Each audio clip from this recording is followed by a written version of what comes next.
Do you agree with Chris Bishop that it is a good thing that house prices are falling? I agree with him that house prices needed to fall from where they were. They went up 30% in a year.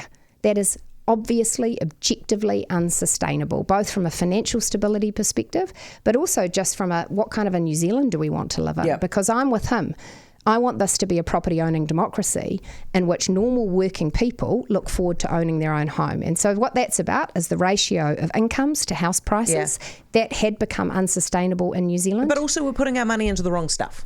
Well, we want to see a productive economy being driven by real growth, not just New Zealanders trading houses with each other. So do you think, like I do, that house prices will never again increase at the rate that they were, not even during COVID, during the weird years, but even before that, when they were galloping along at a good rate? I don't think that ever happens again. Well, our government is trying to correct the imbalances that allowed that to occur, which in our view was that we artificially in New Zealand constrained the amount of land available for housing. The Resource Management Act became a massive stop sign when it came to doing a new housing development, when it came to building an apartment, and it slowed down the supply of housing so that even when interest rates were really low, there were lots of people wanting to buy houses, no one could build quick enough. So you're doing what you can basically as a government also to stop house prices increasing at the rate that they were, which is a steady little tick along for years. Well, what we're doing is what we can to mean that housing supply can respond to actual demand, so that with a growing population, we're building enough houses for everyone. So you don't get a situation where you have unsustainable rent increases,